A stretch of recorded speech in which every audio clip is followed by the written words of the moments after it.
हमने कभी जनता को अच्छे लगे ऐसे फैसले नहीं दिए हैं, जनता के लिए अच्छे हो ऐसे फैसले लिए। ये दोनों में बड़ा अंतर होता है। मैं आपको श्रृंखला के साथ बताता हूं।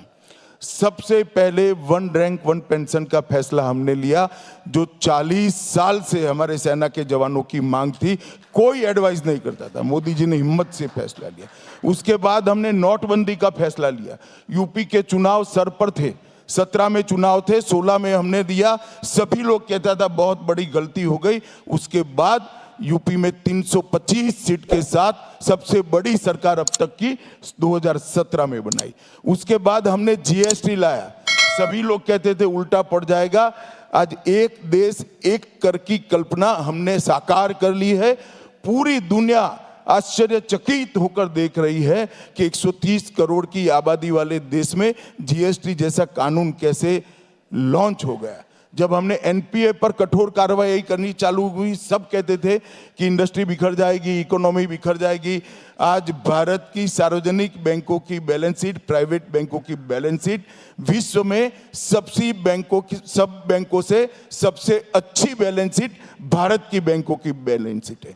हमने जनधन लाया, आधार लाया और मोबाइल जैम ट्रिनिटी से हमने डिजिटल इंडिया को साकार किया।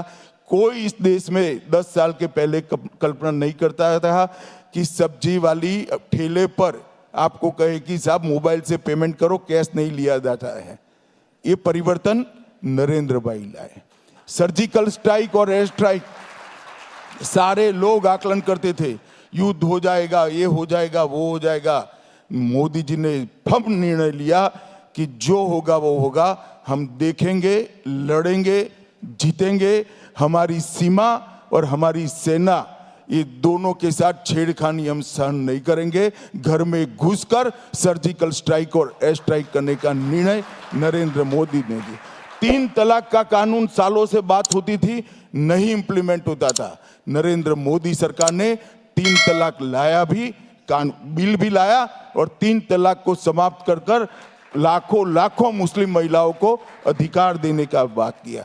आजादी के बाद महात्मा गांधी, जवाहरलाल नेहरू और सरदार पटेल का वादा था हमारे आसपास के देशों से रिलीजियस माइनॉरिटी को नागरिकता देने था, पूरा नहीं होता था। तुष्टीकरण की राजनीति कांग्रेस को रोकती थी।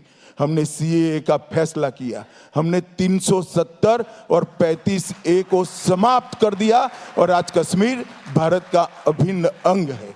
इस देश में 2 विधान, 2 प्रधान और 2 निशान नहीं होंगे। हमारा 1950 से आंदोलन चल रहा था, मोदी जी के राज में ये समाप्त हुआ। 30 साल के बाद हम नई शिक्षा नीति लाए। भारत की मिट्टी की सुगंध भी वहां है, हमारी संस्कृति का संवर्धन भी है, हमारी भाषाओं का सम्मान भी है और विश्व की सबसे ओपन और आधुनिक एजुकेशन पॉलिसी हम लेकर आए। ये भी एक बहुत बड़ा कठोर फैसला था। 40 साल से देश में महिलाओं के आरक्षण की बात हो रही थी, मगर कोई दे नहीं पाता था। नारी शक्ति वंदन अधिनियम ने विधान मंडलों में और संसद में 33% मातृशक्ति को आरक्षण देकर आज उनको नीति निर्माण में सहयोगी बनाने का फैसला किया। हमने भारतीय न्याय संहिता, भारतीय नागरिक सुरक्षा संहिता और भारतीय साक्ष्य संहिता, 160 साल पुराने अंग्रेजों के कानून निरस्त होकर भारतीय क्रिमिनल जस्टिस सिस्टम बनाने का हमने कठोर फैसला किया। और सबसे बड़ी बात, 550 साल से देश जिसकी राह देख रहा था, प्रभु श्री राम अपने सम्मानित स्थान पर विराजमान हो, ये नहीं होता था। ये भी नरेंद्र मोदी ने यही 10 साल के अंदर किया और नरेंद्र मोदी जी ने इस देश के लोकतंत्र को मजबूत नींव डालने का काम किया। कोई भी देश का लोकतंत्र भ्रष्टाचार, परिवारवाद, जातिवाद और तुष्टीकरण, इन नासूरों के साथ पनप नहीं सकता था। हर हमारा चुनाव ये 4 में से एक किसी न किसी नासूर से ग्रसित था। नरेंद्र मोदी जी ने परिवारवाद, भ्रष्टाचार, जातिवाद और तुष्टीकरण को समाप्त कर पॉलिटिक्स ऑफ परफॉर्मेंस को एस्टैब्लिश किया। जो विकास करेगा, जो देश को सुरक्षित करेगा, जो देश को समृद्ध करेगा, वही राज कर। कठोर फैसलों की भरमार है। अब क्या कठोर फैसले, तो समय जो आएगा हम करते जाएंगे। हम राजनीति के अंदर परिणाम की चिंता कर वोट बैंक कर राजनीति नहीं करते हैं। हम देश हित में राजनीति करते हैं। देश के हित में क्या है वो हमारा फैसला होता है, दल के हित में क्या है वो हमारा फैसला नहीं होता है।